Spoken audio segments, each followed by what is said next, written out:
네. 오늘 말씀 제목은 사람 속에 있는 것을 아셨다입니다. 이것은 25절에 있는 말씀이신데요. 예수님께서는 사람 속에 있는 것을 아셨다라고 되어 있습니다. 이게 왜 이 제목으로 했냐면 오늘 이 본문은 성전 청결 사건과 예수께서 사람의 마음속을 아시는 것과의 밀접한 관계가 있기 때문입니다. 자, 우리 예수님께서 이 성전을 청결하게 하시면서 그 성전을 더럽힌 그 장사치레들에게 이런 말씀하셨습니다. 장사하는 집으로 만들지 마라. 네. 마가복음 11장에는 다른 말이 나오죠. 강도의 소굴, 도둑의 소굴로 만들지 말라라고 얘기합니다. 그러면 이 장사하는 집으로 왜 만들지 말라고 하셨을까요? 장사가 나쁜 건가요? 예? 장사는 무엇입니까? 서로의 필요한 것을 교환하는 것이 장사예요. 우리는 그 매개체로 돈을 사용할 뿐이에요.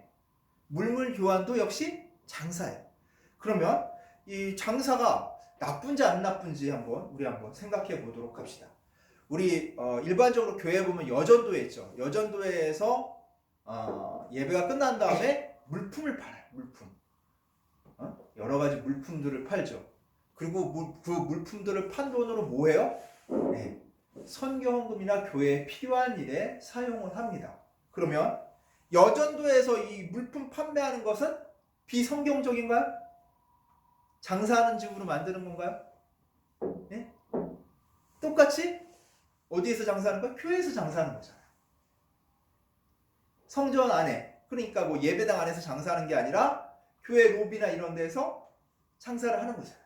그러면 이 장사치들이 교회 성전에서 이방인의 뜰에서 장사하는 것은 잘못되고, 이 여전도에서 이 물품 파는 것은 선교의 목적으로 교회에 필요한 그런 장사를 하는 거기 때문에, 필요한 일을 하는 거기 때문에 이런 장사들은 용납해도 된다는 건가요?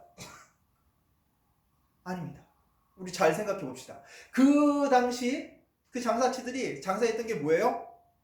재물을 장사해요. 재물. 하나님께 바칠 재물들을 팔았고, 그 다음에 뭐 했어요? 하나님께 드릴 성전세, 20세 이상 성인들이 내는 성전세를 내기 위해서 로마 돈과 그 당시 통용되는 로마 돈을 유대인의 돈, 유대에서 쓰는 그 돈, 세겔로 바꿔준 것 뿐이에요.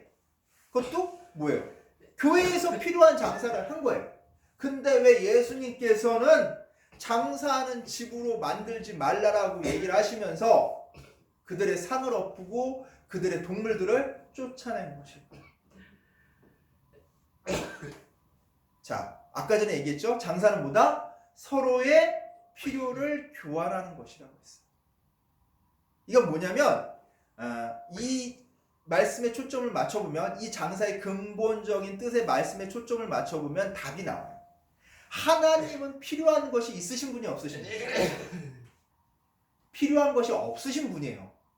왜냐하면 하나님은 온전하신 분이고 모든 것을 다 갖고 계시는 분이기 때문에 필요한 것이 없으세요. 그러니까 뭐예요? 필요를 위한 교환이 필요 있다 없다? 없는 거예요. 장사가 필요 없는 거예요. 즉 하나님께 바쳐야만 받는 게 아니라는 거예요. 근데 이 당시 사람들은 어떻게 생각을 했냐면, 하나님께 재물을 바쳐야, 하나님께 성전세를 바쳐야, 하나님께 11조를 바쳐야, 헌금을 해야 뭘 받는다? 복을 받는다는 거예요. 하나님께 뭔가 드려야 내가 하나님께 뭘 받지 않냐, 하나님께 드려야 받는다라는 생각을 갖고 있었기 때문에 이걸 탓하신 거예요. 장사하는 집으로 만들지 마라. 하나님은 필요한 것이 없으신 분인데 너희가 하나님이 마치 필요한 것이 있으신 분이냐, 그렇게 취급하지 말라. 그러면 우리가 한 가지 의문이 들 수 있어요. 많은 사람들이 말라기 3장 10절 말씀을 하면서 11조 헌금의 중요성을 얘기해요. 헌금의 중요성을 얘기해요. 헌물의 중요성을 얘기해요. 그러면 그거랑 대치되는 말씀이 아닙니까? 지금 목사님께서 하신 말씀은 헌금하지 말란 얘기예요? 그게 아니죠. 자, 우리가 이렇게 알기 위해서 말라기 3장 10절 말씀을 우리가 정확하게 알아야 돼요. 우리 말라기 3장 10절 말씀, 구약 1330페이지에 있습니다. 구약 1330페이지 말라기 3장 10절 말씀을 같이 읽어보도록 하겠습니다. 자, 같이 하시셨나요?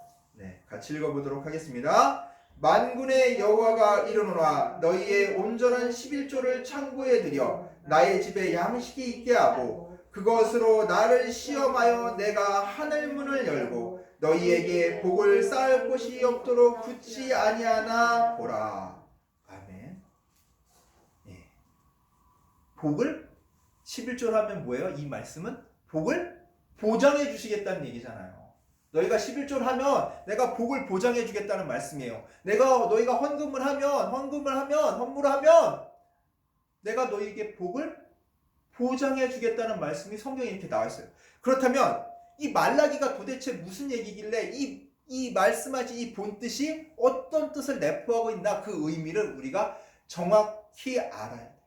그래야지 우리가 헌금에 대한 정확한 의미도 알 수 있고 왜 예수님께서 왜 성전에서 그들에게 이 성전을 장사하는 집으로 만들지 말라라고 얘기하셨는지 그 의미를 제대로 깨달을 수가 있어요. 말라기는 뭐냐면 영적 목표를 상실하고 도덕적 해이에 빠져든 그 이스라엘 백성들을 회개시켜 장차 오실 메시아를 그 메시아가 만드실 그 왕국을 너희가 준비하라고 하는 그런 회개의 말씀이에요. 그렇다면 이걸 바꿔볼게요. 예수님의 시대, 예수님이 오셨죠? 메시아인 예수님이 오셨죠? 근데 그 시대는 어땠어요? 자, 영적 목표를 상실했어요. 뭐 어떻게 상실했냐? 46년간 초대형 성전을 짓고 났어요. 46년 동안 헤롯 왕이 시작을 해가지고 46년 동안 초대형 성전을 지었어요. 대단하죠. 자, 솔로몬 성전은 몇 년을 지었냐면 7년 동안 지었어요. 그러면 몇 년을 더 진 거야? 39년을 더 진 거야. 엄청난 규모의 성전을 지었어요. 이렇게 큰 성전을, 대규모의 성전을 짓고 나니까 사람들이 뭔가 이 영적 목표를 상실한 거야. 야, 이게 눈에 보이는 거대한 성전이 있으니까 야, 이제 뭔가 했구나. 그러더니 이런 생각을 가지니까 뭐예요? 영적인 목표를 상실해 보이는 거예요. 눈앞에 보이는 목표를 달성하고 나니까 영적으로 하나님께 더욱더 우리가 나아가야 되는 그런 목표를 상실해 버리고 그냥 영적으로 그 거대함에 취해 있는 거예요. 그리고 뭐가 빠져요? 도덕적 해이에 빠져들었어요. 뭐라고 생각해요? 헌금을 복권 취급을 한 거예요. 복권은 뭐예요? 자, 복권이 뭐예요?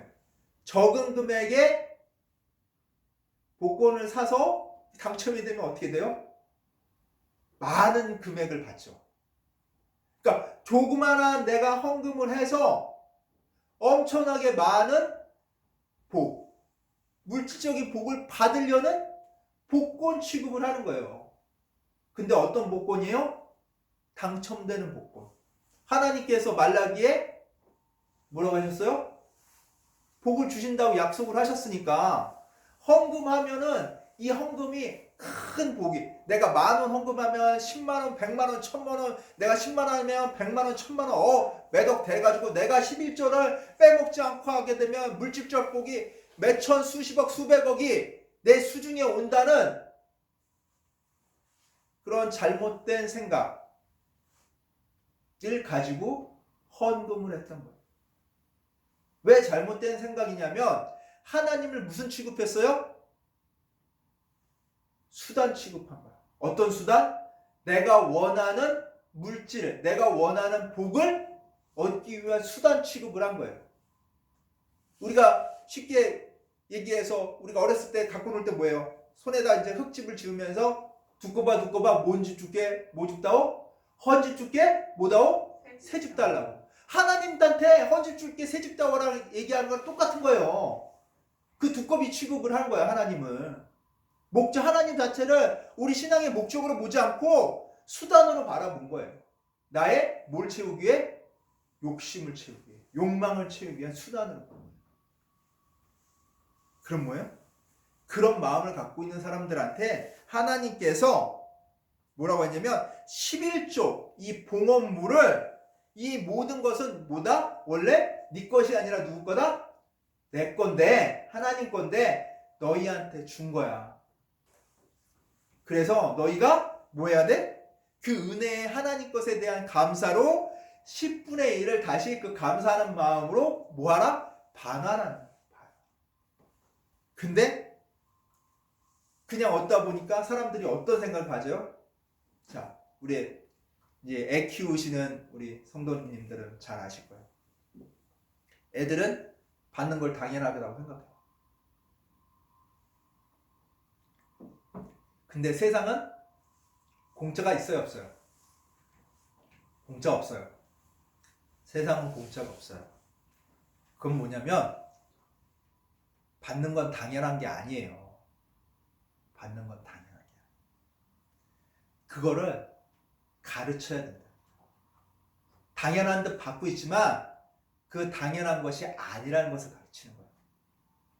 즉 이건 뭐냐면 하나님께서 우리한테 공짜로 주시는 것들이 당연한 게 아니라고요. 당연한 게 아닌데 마치 하나님께서는 당연한 듯 주신다는 거예요. 그것을 우리가 어떻게 해야 돼? 알아야 된다는 거야. 이걸 모르면 어떻게 돼요? 그냥 당연한 듯 받는 거예요.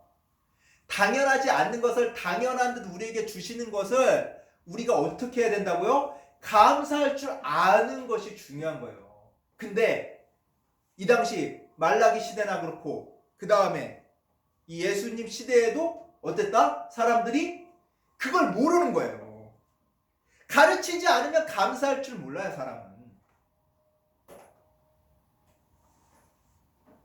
저절로 우러나서 감사할 줄 몰라요. 당연한 듯 느껴요.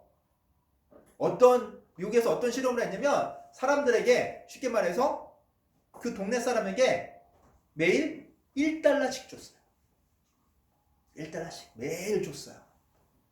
보는 사람마다 앉아서. 그래서 사람들이 맨 처음에는 감사하게 생각하고 고맙다고 해서 받았어요. 그 마을 사람들이.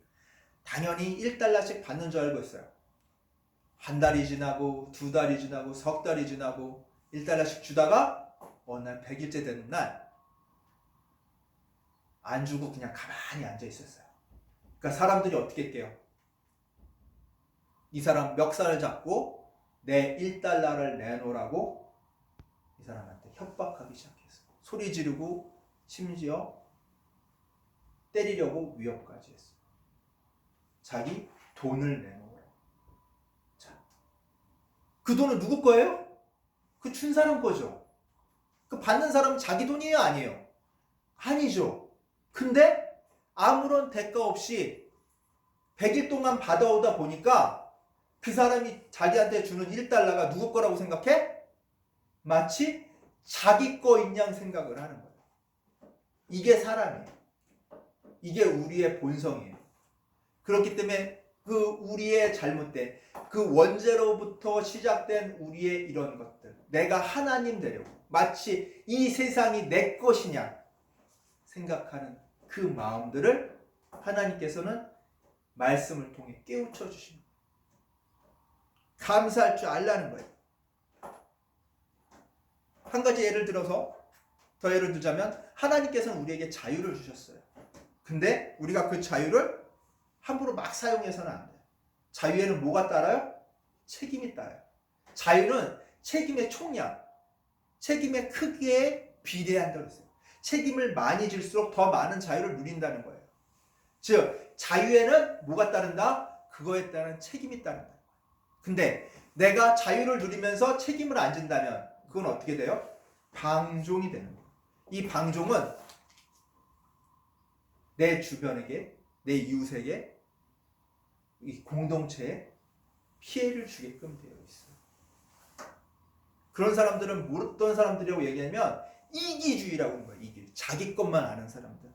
내 뜻, 내 마음대로, 내가 원하는 대로 하는 것이 내 자유라고 얘기하는 사람들이 있어요. 그리고 그렇게 말하는 사람들끼리 모여가지고 그런 생각을 가진 사람들이 모여가지고 같은 목소리로 얘기하는 게 있어요. 그걸 뭐냐면 집단 이기주의라고 해요. 집단 이기주의. 그런 사람들은 옳고 그르는 게 별로 중요하지 않아요. 일단 내 생각이 우선인 거야. 왜냐하면 그렇게 하는 것이 뭐야? 내 자유라고 생각하기 때문에. 자유는 스스로 하는 거지만 방종은 뭐예요? 꺼리낌 없이 제멋대로 하는 거예요. 이렇게 된다면 세상은 어떻게 돼요? 문제가 돼요. 혼란이 일어나는 거예요. 우리가 자유에는 책임이 따르듯 우리가 하나님으로부터 얻은 것은 그냥 입 싹 닫고 끝내는 것이 아니란 말이에요. 그거에 대한 우리의 뭐가 있어요? 감사라는 책임이 따라야 되는 거예요. 감사라는 책임. 자, 11절은 뭐예요? 이 감사라는 책임의 소산인 거예요. 즉, 신앙의 순종을 나타내는 방법이에요. 근데 이 11조가 신앙의 순종을 나타내는 방법이지만 이것이 마치 돈을 내면, 기부를 하면 보상해 주겠다는 하나님의 약속은 아니라는 거예요. 즉, 은혜와 축복을 받는 방법으로 이용되어서는 안 된다는 거예요. 하나님을 목적적 존재, 하나님 자체를 우리가 섬기고 감사하는 마음으로 11조를 드려야지 마치 내가 11조를 내서 더 큰 복을 받을 그런 수단적인 존재로 하나님을 취급해서는 안 된다는 거예요. 마치 장사하려고 장사꾼의 마음으로 장사하려는 속셈으로 하나님 요거 필요하시죠? 내가 드릴게요. 내 필요한 거 내주세요. 라는 그런 얄팍한 마음으로 해서는 안 된다. 그런 얄팍한 마음으로 성전에서 물물 교환하는 일이 벌어졌기에, 장사하는 일이 벌어졌기에 예수님께서는 장사하는 집으로 만들지 말라고 경고하십니다. 그러면 예수님께서 이렇게 경고하셨을 때 채찍을 만들어서 동물을 쫓는다고 나와요. 그러면 예수님이 굉장히 폭력적인 듯이 보일 수 있잖아요. 하지만 예수님께서는 체계적으로 손실 없이 사람들에게 손해를 끼치지 않는 방향으로 해서 그들을 성전 밖으로 몰아내셨어요. 자, 어떻게 되면 첫 번째, 노끈으로 채찍을 만드셔 양이나 소를 다 성전에서 쫓아냈어요. 노끈으로 채찍 만들었으니까 어떻게 해요? 양이나 말에게 상처를 주는 거예요? 아니죠. 쫓아내는 용도죠. 그럼 쫓아내니까 양이나 소를 쫓아내면 사람들이 어떻게 돼요? 그걸 팔던 사람들이 양이나 소를 쫓아서 따라가니까 그 사람들 어떻게 돼요? 성전 밖으로 자연스럽게 나가게 되겠죠. 그럼 두 번째는 어떻게 하셨어요? 돈 바꾸는 사람, 환전상의 돈을 뿌리지 않으셨어요. 돈을 여기 보면 뭐를 하면 쏟아놓으시고, 쏟아놨어요. 그 바닥으로, 상에 있으면 그 바닥으로 돈을 쏟아놓은 거예요. 그러면 돈이 흩어져요, 안 흩어져요? 네, 바닥, 자기 주변으로 흩어질 거 아니에요. 그럼 그 돈 주울 수 있겠죠? 돈 죽게 한 다음에 그 상을 어떻게 써요? 그 다음에 엎었어요. 그리고 못 파는 사람만 남았어, 이제. 비둘기 파는 사람만 남았어. 비둘기는 쫓으면 어떻게 돼? 날아가 버리죠. 날아가 버리면 그 비둘기 다시 잡기 힘들죠. 못 잡을 수도 있죠. 그래서 그 사람들한테 말로 경고했어요. 이것을 여기서 가져가라. 이것을 여기서 가져가라. 예수님께서 소하고 양 쫓아내는 거 보시고 상에 있는 돈을 쏟아내는 거 보시고 했으니까 비둘기 파는 사람들 어때요? 비둘기 가지고 나갔겠죠. 이렇게 평화적인 방법으로 그들을 성전 밖으로 내모셨습니다. 여기서 채찍이란 말만 듣고 노끈으로 채찍을 만들었다는 말 듣고 예수님이 과격하게 성전에 있던 사람들을, 장사하던 사람들을 과격하게 몰아냈다고 착각을 해서는 안 돼요. 예수님께서는 가장 평화적인 방법으로 최소한의 물리력을 사용하셔서 그들을 성전 밖으로 내보내셨어요. 그렇게 내보내셨기 때문에 유대인들이 멱살잡이, 드잡이를 하지 않고 뭐라고 얘기했냐면 18절입니다. 내가 이런 일을 행하였으니 무슨 표적을 우리에게 보여야겠느냐 라고 예수님께, 야 너가 이런 일 했으니까 뭔가 표적을 보이겠지. 그 전에도 예수님께서 우리가 가나안의 혼인잔치에 그 표적이 있듯이 여기 보면 6월절에 예루살렘에서 많은 표적을 행하셨다고 23절에 나와요. 뭔가 보여달라는 거예요. 뭔가 보여달라는 얘기가 뭐예요? 야, 우리 눈에, 우리 호기심에, 우리가 생각하기에 만족할 만한 무언가 기적적인 일들을 보여달라고 요구한 거예요. 근데 예수님께서는 이들에게 뭐라고 대답하셨어요? 19절, 너희가 이 성전을 내가 사흘 동안 일으키리라. 이건 뭐예요? 수수께끼 같은 얘기를 했죠? 맞잖아요. 이해하지 못할 예언을 하셨어요. 이 제자들도 이 예언을, 이 말씀을 이해하지 못했어요. 왜? 제자들도 예수님이 부활하신 후에야 이 말씀이 이 성전을 무너뜨리고 다시 세우겠다는 얘기가 아니라 뭐예요? 자기 육신의 성전을 무너뜨린 후 다시 부활하시겠다는 것을 깨닫게 된 거예요. 근데 이걸 깨닫지 못하면 사람들이 어떻게 돼요? 말씀을 제대로 깨닫지 못하면 이 깨닫지 못한 유대인들이 나중에 마태복음 26장 61절에 보면은 이 일로 공회에서 송사를 벌여요. 너가, 이 사람이, 이 예수가 이 성전을 무너뜨린 다음에 다시 세운다까지 얘기했어요. 그래서 하나님을 모독한 죄로까지 모으려고 가요.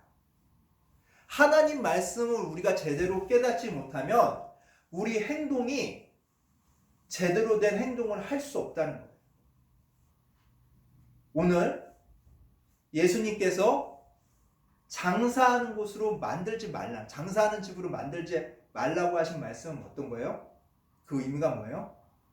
우리 본성을 깨우시는 말씀이에요. 우리 본성. 우리의 본성은 도대체 어떻길래 이런 깨우시는 말씀을 하셨냐? 우리의 마음은 어떤 마음을 갖고 있어요? 내가 하나님 되려는 마음을 가지고 있어요. 지금 뭐냐면 내 뜻 안에서 무엇이든지 다 이루어지기 원해요. 쉽게 말해서 내 뜻이 하나님 뜻이기 원해요.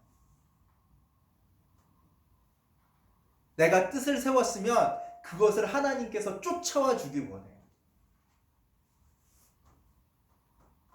그래서 이루어 주옵소서. 하게 해 주시옵소서. 만들어 주시옵소서. 주체가 뭐예요? 내가 돼요. 내가 하나님을 위해 이렇게 큰 뜻을 세웠으니까 하나님께서 나한테 능력을 주셔서 이 뜻을 이루게 해달라고 얘기해요.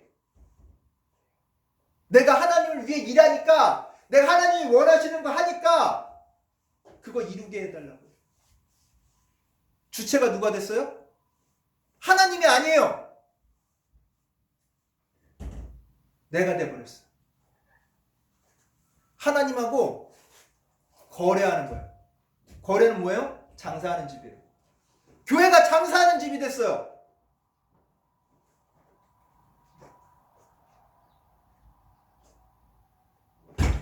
내가 하나님의 뜻을 따라 사는 건 좋아요.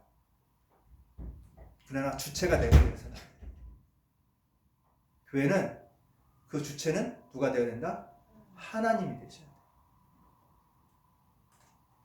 하나님이 마치 큰 성전을 원하시느냐? 하나님이 마치 큰 건물을 원하시느냐? 하나님이 마치 많은 헌금을 원하시느냐? 선포해서는 안 돼요. 그리고 그런 거 한다고 해서 복 받지 않아요. 마치 그런 걸로 해서 복 받은 사람이 있는 것처럼 누가 간증이라도 하면은 그런 것을 몰아 들어가서 마치 복고 사는 기분으로 나도 저런 복을 받아야지 하면서 헌금하고 하는 거는 그건 하나님을 진짜 모독한, 내가 감사하는 만큼 하세요. 내가 감사하는 만큼 하나님께 보여드리는 거예요. 그리고 그 감사함을 알아야 돼요. 내가 무엇을 감사해야 될지 배워야 되는 거예요. 우리가 당연한 듯 받는 것이 당연하게 받는 거다? 아니라는 거예요. 우리가 당연하게 받는 것은 당연한 게 아니에요. 당연한 것이 아닌 것을 당연하게 받고 있는 것을 감사하라는 얘기예요. 그래서 바울은 이렇게 해요. 범사에 감사해요. 왜 범사에 감사할 수 있어요? 당연하지 않은 것을 당연한 듯 받고 있기 때문에 그래요. 이렇게 햇살 주시는 것도 감사할 수 있고, 비 오게 해주시는 거 감사할 수 있고, 나에게 고통 주시는 것까지 감사할 수 있는 거예요. 나한테 기쁨 주시는 것만 감사하는 것이 아니라 모든 것이 감사가 되는 거예요. 당연하지 않다는 것을 깨달을 때. 오늘 이 말씀에서 큰 깨달음 얻으시기 바랍니다. 우리에게 주어진 것은 당연한 것이 아닙니다. 그 당연하지 않은 것을 하나님께서는 우리에게 당연한 듯 주고 계세요.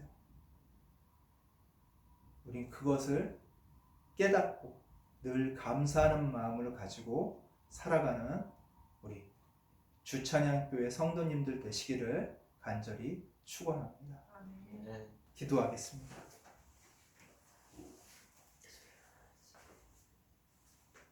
사랑과 은혜가 가득하신 아버지 하나님, 예수님의 말씀을 우리가 어찌다 그 뜻을 제대로 알기 위해서 얼만큼 우리가 말씀에 빠져야 되는지 오늘 말씀을 통해 우리가 깨달았습니다.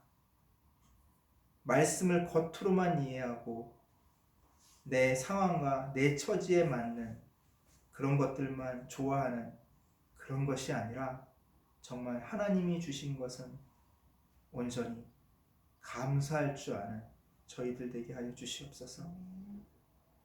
비가 내림에도 감사하고 햇빛이 비침에도 감사하고 내가 힘들 때도 감사하고 내가 기쁠 때도 감사하고 늘 감사할 줄 아는 저희들 되게 하여 주시옵소서.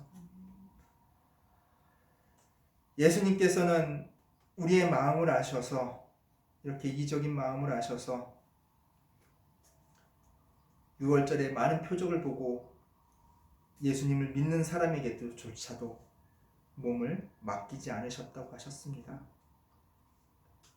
우리가 진정 하나님께 감사함으로써 주님께서 내 안에, 내가 주님 안에 사는 삶을 살 수 있도록 이끌어 주시옵소서. 그리하여 하나님께서 나를 신뢰하여 나를 통해 주님의 도구로 나를 사용하실 수 있도록 나를 내어드리는 저희들 되게 하여 주시옵소서. 감사드리며 예수님의 이름으로 기도드리옵나이다. 아멘.